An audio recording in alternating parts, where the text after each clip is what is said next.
Está na hora de reunir todas as forças interessadas em barrar o saque realizado pelos que, por meio de um golpe, instalaram uma quadrilha no poder. Os militares são, ou deveriam ser, guardiões da soberania nacional, hoje vilipendiada pelo desmonte e assalto ao tesouro do pré-sal e a toda a cadeia do petróleo para entregar seus ativos a empresas estrangeiras a preço de banana.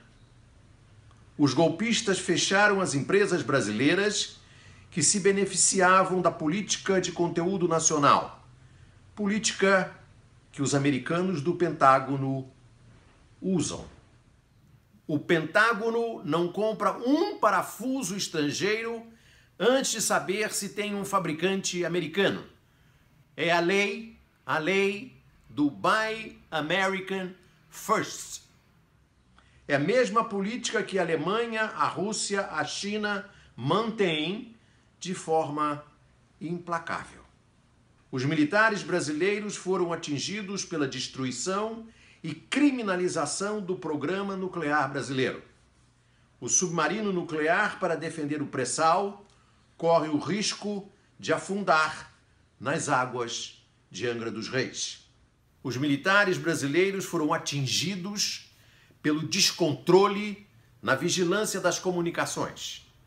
Os americanos espionam a presidência da República Petrobras quando e como querem. E, para alarme geral, são atingidos pela inédita presença de assessores americanos em manobras militares e de assistência humanitária na Amazônia.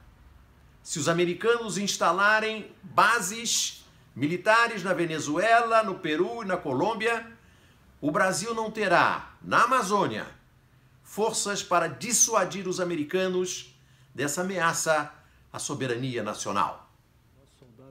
E como disse no Senado o chefe do Exército, General Vilas Boas, o Brasil tem sim que ser potência. E como diz ele, o Brasil está perdendo a identidade, a autoestima.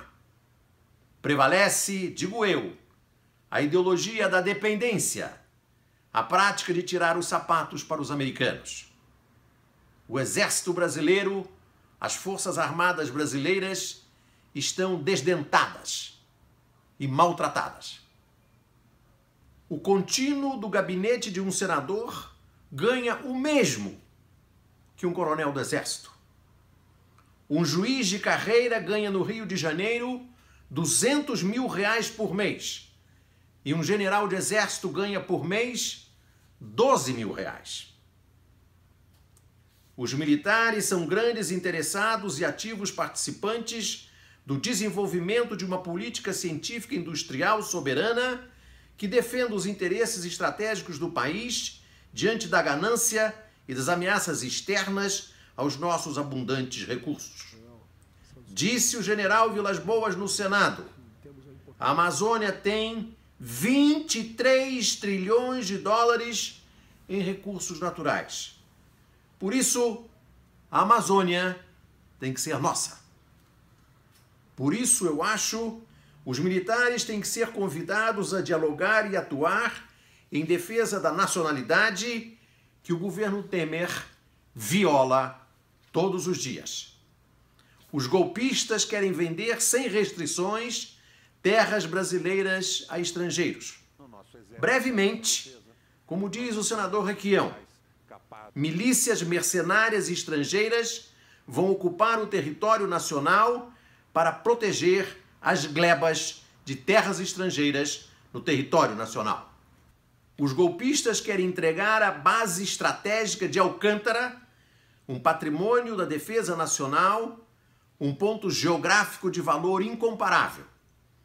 Vão entregar aos americanos, como quis o Fernando Henrique Cardoso. O mesmo Fernando Henrique Cardoso que, sem receber nada em troca, assinou o Tratado de Não Proliferação das Armas Nucleares e tirou o Brasil do jogo das potências. Vender Alcântara tem o mesmo significado.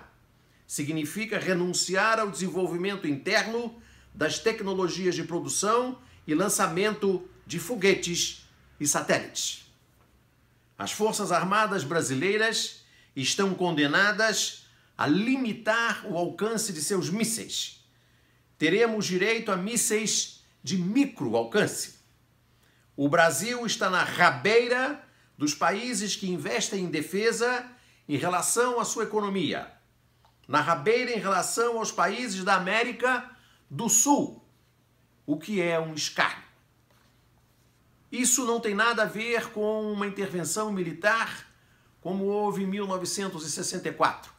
Não tem nada a ver com um novo 1964, como disse o general Vilas Boas no Senado. Isso está simplesmente ultrapassado. O que deve valer é a Constituição de 1988. E por ela também os militares são responsáveis. Mas os militares devem sim ser convidados a integrar e participar e intervir num movimento nacionalista que promova crescimento, justiça e soberania. Um Brasil com S. Brasil com S. Essa é a própria razão da existência das Forças Armadas. E finalmente digo eu: brava gente!